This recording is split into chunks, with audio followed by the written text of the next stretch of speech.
Bonjour tout le monde, dans cette vidéo on va corriger les exercices 7, 8, 21, 31 et 32 du livre du chapitre fonction exponentielle et logarithme décimal. Mais avant de commencer à corriger l'exercice, on va faire un rappel sur les propriétés de la fonction exponentielle. Donc, on va marquer rappel. Donc ici les propriétés de la fonction exponentielle, donc étant donné un nombre réel A positif, deux nombres réels x et y. Donc la première propriété, donc a à la puissance 0 est égal à 1, a à la puissance 1 est égal à a. Après, on a a à la puissance x, le tout à la puissance y est égal à la puissance x fois y, et a à la puissance x fois a à la puissance y est égal à la puissance x plus y. Donc on va utiliser ces propriétés pour faire le calcul ici. Donc dans la première expression à calculer, donc l'expression a est égale 32 à la puissance 0,6. Bon, vous pouvez utiliser la calculatrice pour faire le calcul de 32 à la puissance 0,6. Il suffit d'écrire sur la calculatrice. Donc il suffit d'écrire 32. Après, suivant la calculatrice que vous avez, il faut appuyer sur le petit chapeau. Et après, vous écrivez 0,6. Et donc, la calculatrice va vous afficher 8. Donc ici, si on veut éviter l'utilisation de la calculatrice, donc il faut remarquer que 32, c'est une puissance de 2. C'est 2 à la puissance 5. Si vous multipliez 2 fois 2 fois 2 fois 2 fois 2, vous allez trouver 32. Et donc 32 est égal à 2 à la puissance 5. Et après, je mets à la puissance 0,6. Et donc là, vous avez la forme a à la puissance x, le tout à la puissance y. Donc je fais le produit des exposants. Donc ça donne, ça donne 2 à la puissance 5 fois 0,6. Mais 5 fois 0,6 est égal à 3. Donc ça fait 2 à la puissance 3. Et 2 à la puissance 3, c'est 2 fois 2 fois 2. Donc ça fait 8. Donc le petit b, 27 à la puissance 2 tiers. Donc de la même manière, on peut remarquer que 27 est une puissance de 3. Donc on va faire 3 à la puissance 3. 3 fois 3, ça fait 9. Et 9 fois 3, ça fait 27. Donc c'est 3 à la puissance 3. À la puissance 2 tiers. Donc de la même manière, c'est égal à 3 à la puissance 3 fois 2 tiers. Mais 3 fois 2 tiers, ça fait 2. Donc ça, c'est égal à 3 à la puissance 2. Et 3 à la puissance 2, c'est 3 fois 3. Donc ça fait 9. Le dernier, le petit c. Même chose avec la calculatrice, ça va donner le même résultat. Donc le petit c, racine de 2 à la puissance 6. La racine carrée, ça revient à faire à la puissance 1 demi. Donc racine de 2 est égale à 2 à la puissance 1 demi à la puissance 6. Donc c'est égal à 2 à la puissance 1 demi fois 6, donc ça fait 3. Et 2 à la puissance 3 est égal à 8. Bon, vous pouvez utiliser la calculatrice. Mais ici, de préférence, on utilise les propriétés algébriques. Et bien sûr, vous allez trouver toujours le même résultat. Donc on peut passer à l'exercice suivant.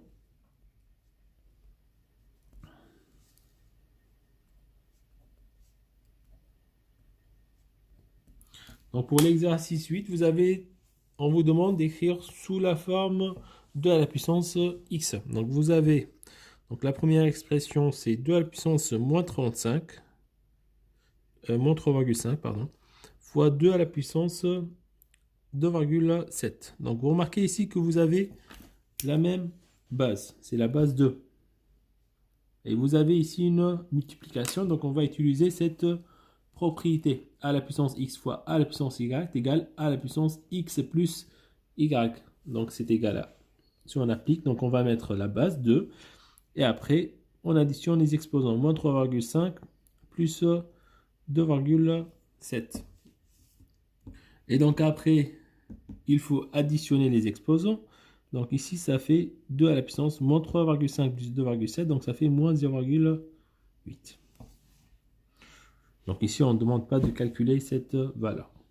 Il suffit juste de mettre sous la forme d'une puissance de 2. Le petit b, donc vous avez 4 sur 2 à la puissance moins 0,7.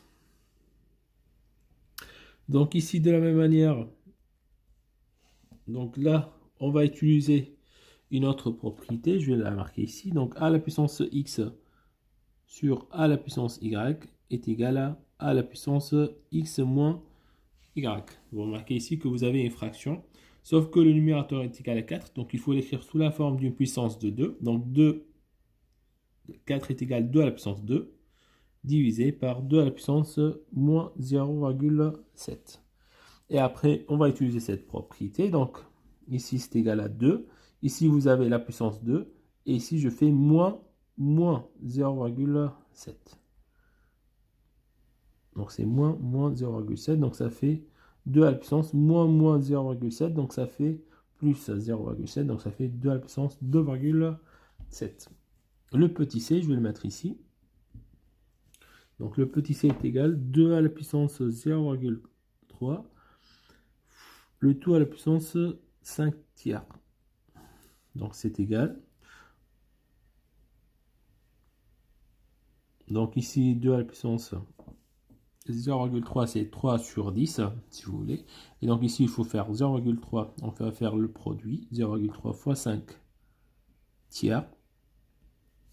Et après 2 à la puissance. Donc 0,3 c'est 3 sur 10 fois 5 tiers. Et après, ici, il faut calculer ce produit. Donc, ici, on peut simplifier ici le 3 et le 3. Et ici, 5 divisé par 10, ça fait 1,5. Donc, c'est 5 divisé par 10, donc ça fait 0,5. Donc, c'est égal à 2 à la puissance 0,5. Donc, on peut passer à l'exercice suivant, l'exercice 21.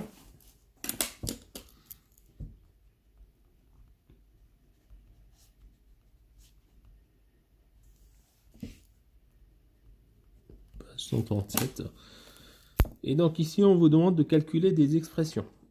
Donc la première expression, a est égal à 32 à la puissance 0,2. Donc de nouveau ici, on peut utiliser la calculatrice. Donc ça fait 2. Avec la calculatrice, vous allez trouver que c'est égal à 2. Mais on peut utiliser les méthodes algébriques, ou bien les propriétés algébriques de la fonction exponentielle. Donc 32, comme tout à l'heure, c'est 2 à la puissance 5, à la puissance 0,2. Et 5 fois 0,2, donc ça fait 2 à la puissance 1. Et 2 à la puissance 1 est égal à 2. Pour le petit b, 81 à la puissance 1 quart. Donc 81, c'est 3 à la puissance 4. Bon, ici, on peut remarquer que 81, c'est 9 fois 9. Mais 9, c'est 3 à la puissance 2 fois 3 à la puissance 2. Donc ça fait 3 à la puissance 4. Donc 3 à la puissance 4, le tout à la puissance 1 quart. Donc ça fait 3 à la puissance 4 fois 1 quart. Donc ça fait 1. Donc c'est 3 à la puissance 1. Donc c'est égal à 3. Bon, vous pouvez utiliser la calculatrice sans problème. Hein.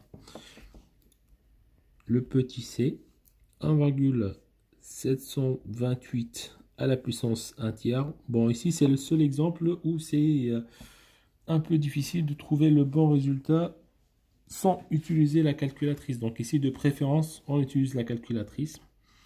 Et vous allez trouver 1,2. Donc le petit d, 25 à la puissance 3 demi. Donc c'est 5 au carré. 25 c'est 5 fois 5. Le tout à la puissance 3 sur 2. Et donc après, on utilise la propriété algébrique à la puissance x, le tout à la puissance y est égal à la puissance x fois y. Donc on fait 2 fois 3 demi, et donc c'est 5 à la puissance 3.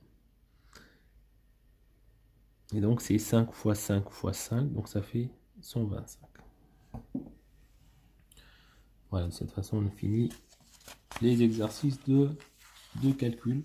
Et donc on peut passer à l'exercice suivant, l'exercice 31.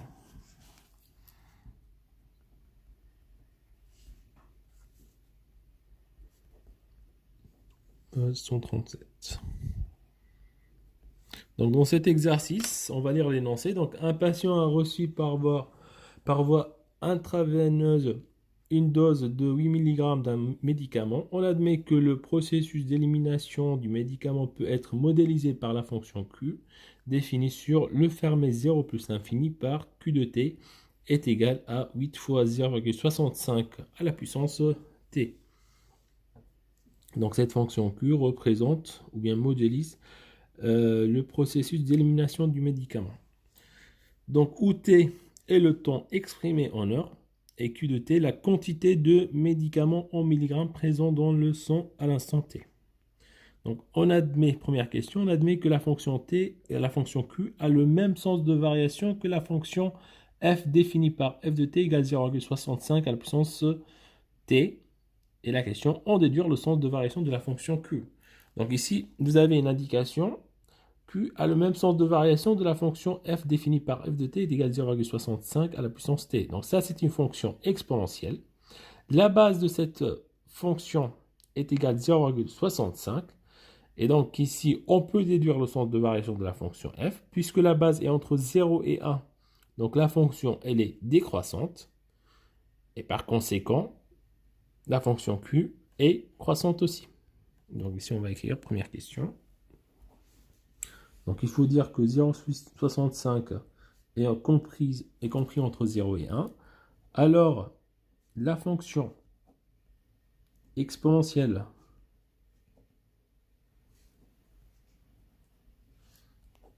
f de t égale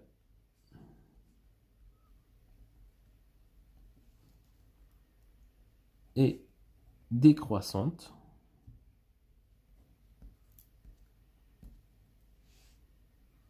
Par conséquent,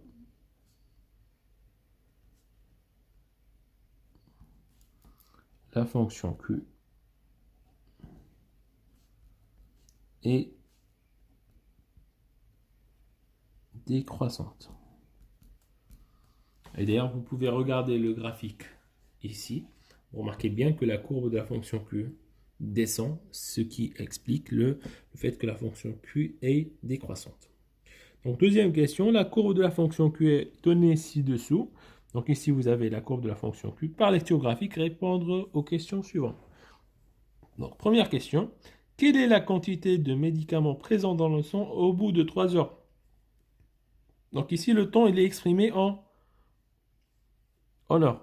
Donc après 3 heures, donc il faut chercher l'abscisse 3. Donc ici, ça c'est l'abscisse 3. Donc il faut monter jusqu'à la courbe. Là, c'est le point de la courbe d'abscisse 3. Et donc il faut projeter ce point sur l'axe des ordonnées. Et là, on peut lire ce que c'est égal à peu près 2,1. Donc ici, la quantité de médicaments présents dans le sang au bout de 3 heures est égale à peu près 2,1 mg. Donc ici, par lecture graphique. Et bien sûr, il faut laisser les traces. Moi, je ne peux pas laisser les traces parce que c'est le livre. Mais vous pouvez laisser les traces ici. Donc par lecture graphique.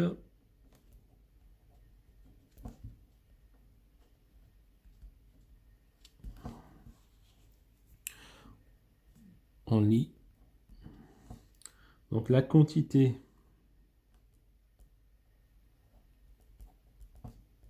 de médicaments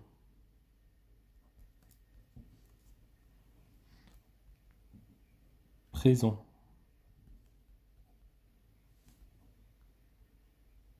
dans le sang au bout de 3 heures est égal à 2,1 mg. Donc ça, c'est la question petit a. Et donc la deuxième question petit b. Au bout de combien de temps ne reste-t-il que 15% de la quantité initiale de médicaments dans le sang? Donc ici, 15% de la quantité initiale. Donc la quantité initiale, c'est-à-dire à l'instant t égale à 0. À l'instant t égale à 0, la quantité est égale à 8 mg. Donc il faut calculer 15% de 8 mg. Donc deuxième question, petit b. Donc 15% de 8 est égal. Donc il faut faire le produit. Donc c'est 15% fois 8. Donc c'est égal à 1,2 mg. Autrement dit, au bout de combien de temps ne reste-t-il que 1,2 mg dans le sang? Donc ici, il faut chercher 1,2 à quoi est égal. Donc c'est à peu près ici 1,2. On monte jusqu'à la courbe et après on projette sur l'axe des ordonnées. Pardon, ici il faut chercher le 1,2 sur l'axe des ordonnées. C'est ici, pardon. Donc ici c'est 1,2, il est là. Donc il faut aller jusqu'à la courbe horizontalement. Après, il faut projeter sur l'axe des abscisses. Et là, on lit à peu près 4,3. Donc, à peu près. Donc, graphiquement.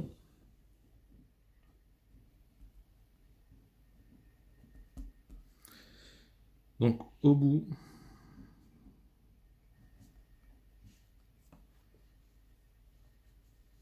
de 4,3 heures, il ne reste que 15% de la quantité initiale. Bien sûr, il faut laisser les traces.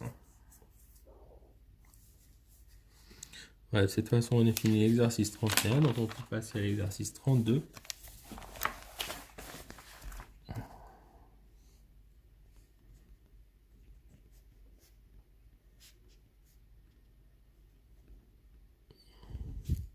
Donc, dans cet exercice, sur le graphique ci-dessous sont représentées les fonctions f et g définies par f de x égale 0,58 à la puissance x et g de x égale 1,4 à la puissance x.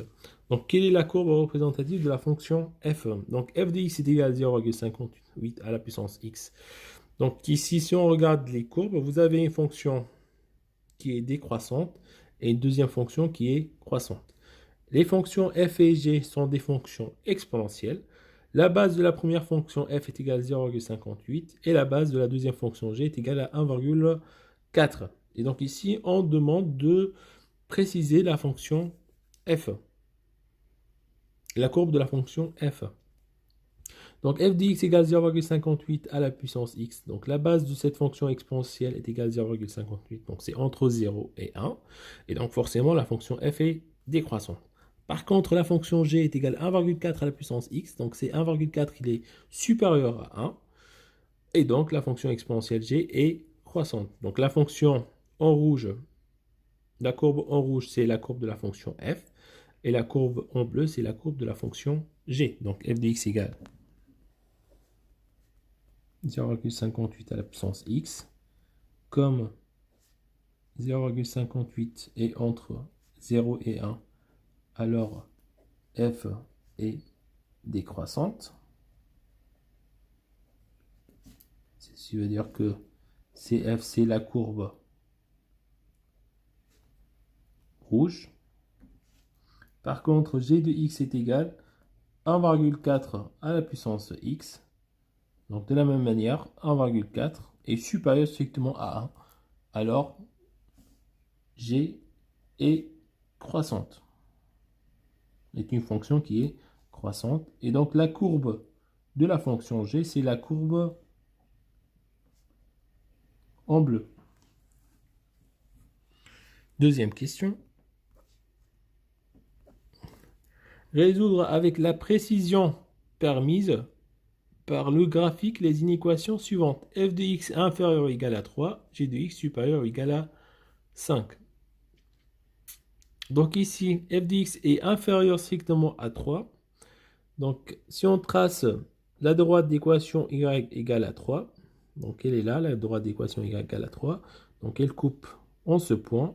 Et donc la courbe est en dessous de l'axe des abscisses sur cet intervalle. Donc c'est sur cet intervalle, c'est à peu près, c'est l'intervalle moins 1,9 jusqu'à plus l'infini.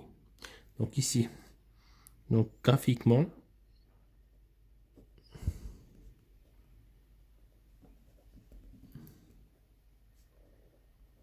les solutions de l'inéquation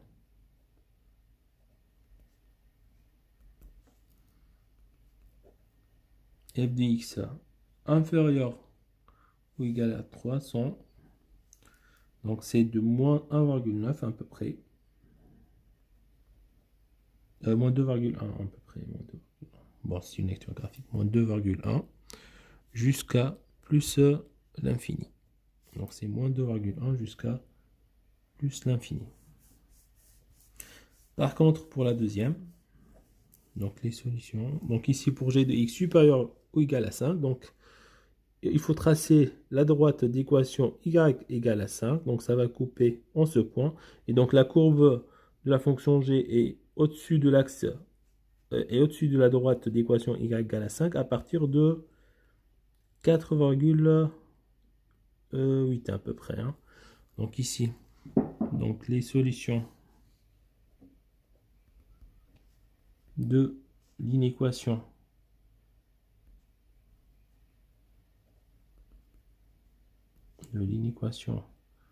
g de x supérieur ou égal à 5 sont, donc on commence à partir de 4,7 ou bien 4,8 jusqu'à plus l'infini. Bon, ici la courbe elle est infinie parce que c'est une fonction exponentielle, donc c'est défini sur R tout entier. Voilà, fin de l'exercice 32, fin de la vidéo, merci.